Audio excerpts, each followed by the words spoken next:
Hey guys, the CERB has been rolling out pretty smoothly, and I was very happy to see that the CRA provided clarification for corporate self-employed people who've received dividend-only remuneration in 2019, who may not have otherwise qualified under that $5,000 income minimum requirement. And yes, non-eligible dividends, and this is just tax talk to mean like dividends you've received from the active business you work on, own, and receive dividends from, do qualify as self-employed income for purposes of the CERB. I'm really hoping the CRA takes a practical view of the non-eligible dividend form of remuneration when determining what constitutes employment income when firming up on monies eligible for that 75% wage subsidy.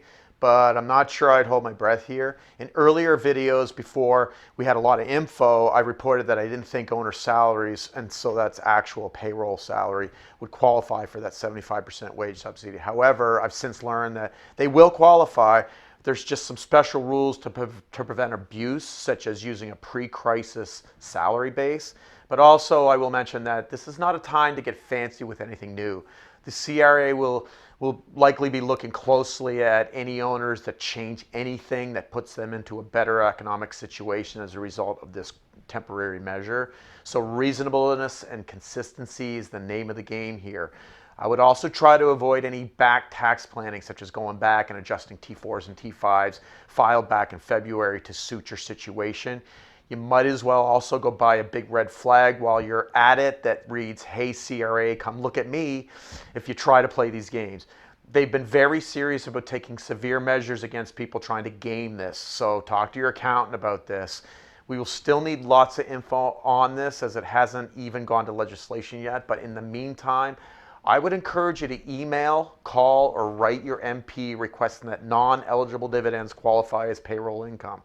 Right? It's only fair, and I will say that the squeaky wheels have been getting the grease on these programs, so small business owners are taking it to the streets. I also wanted to provide clarification on the province of Nova Scotia's small business impact grant that I summarized the other day, and that's that 15% grant available to eligible companies, and it's based on revenues. I advise that the grant is based on revenue generated during the April 2019 to February 2020 period, but it's actually either the revenues in April of 2019 or the revenues of February 2020. Apologies, I read it too quick. And many thanks to one of my faithful watchers and fellow accountant comrade at arms, Eric Wagner in Bedford. Now, it's still not available yet, but Premier McNeil mentioned yesterday that the portal should be up and running on the province of Nova Scotia's website towards the end of this week. I'm still hoping to gain clarification on what constitutes an eligible business, but I will keep you informed on both. The major banks should all be releasing their portals to enable eligible companies to apply for the $40,000 interest-free loan provided through the Canadian Emergency Business Account Program, or the CEBA.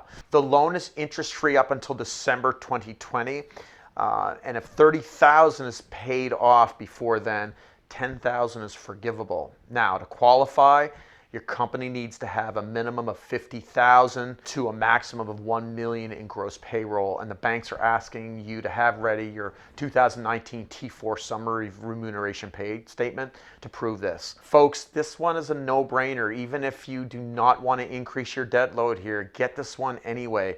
Don't touch it if you don't want to. Put it in a GIC if you want to. But remember, just the act of repaying this thing puts a $10,000 check into your company's pocket. I don't care what business you're in, all of us can use an extra $10K to help recuperate from this thing. And unfortunately, many of us will need to use this $40,000. But in this case, remember, it's interest-free until 2022, after which it converts to an interest-bearing term loan. So I think this isn't too bad.